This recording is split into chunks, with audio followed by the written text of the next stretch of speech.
આજ તો આઈ ગયા હવાર ના ખાતરની થેલી લઈને ખેતરે. હવાર પડી ને આઈ ગયા પાછા દુકાને. A few moments later. પછી આપડે બાપાનો ઓર્ડર આવી ગયો તો જવાનો તો ખાતર લઈને તો આઈ ગયા પાછા ખેતરે. ખાતરની થેલીનો વજન તો બહુ લાગે તો પણ કને કહું, ખાતરની થેલી છેટે નાખીને આઈ ગયા પાછા ખેતરમાં. ખાતરની થેલીનો વજન એટલો તો પરસીઓ વળી ગયો. ખેતરેથી નીકળી ગયા ઘર તરફ ને લઈ લીધો ઝાટકો ચાર્જિંગ મેલો. ખેતરેથી પાછા આવી ગયા ઘરે. A few moments later. આજ તો કઈ ખબર નથી પડતી કે કેમ આટલા ઓર્ડર આવે તો જવાનું છે પાછું ટિફિન લઈને તો આવી ગયા પાછા ખેતરે. આમાં કાઈ જોયું તો કિશનભાઈ ટિફિન ની જ વાટ જોતા હતા. અલ્યા શું વડા તે તો બહાર ઓદેડા પેટમાં ઓદેડા થોડા રહે. અચ્છા. આપડા કિસ્મત જ કૂતરા સાટી ગયા લાગે. ખેતરમાં જાર આવે તાર પાવડો હાથમાં આવી જ જાય. આમાં કા ચેરે આવીને જોયું તો પાણી આપડા ભેગું પહોંચી ગયો. માઠ ખેતરમાંથી છૂટા થઈને નીકળી ગયા પાછા ઘર તરફ. પાછા દુકાને આવીને જોયું તો કારુભાઈ અને કિરણભાઈ ની બે હારામારી મસ્તી ચાલતી હતી.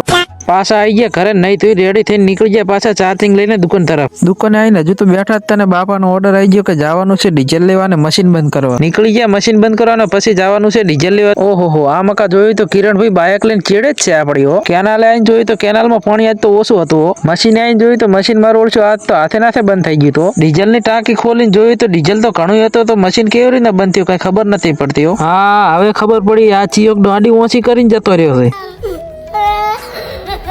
અહીંયાથી આપણે નીકળી ગયા બાઇક તરફ ને આ છે આપડા મામાનું મશીન. જો ફ્યાફા બોલાવે છે ને. આઈ ગયા પાછા પેટ્રોલ પંપે નીકળી ગયા ડીઝલ લઈને. કાકા વાળો ભણીને આવતો તો બિહાર લીધો ભેગો એને. આ મકા જોયું તો મારા ઓળશે બે ભાઈ બહાટી બોલાવતા જાય છે ને. જો તો ખરી. અમારો નાનકડો બ્લોગ સારો લાગ્યો તો લાઈક ફોલો શેર એન્ડ કરતા જાજો મિત્રો.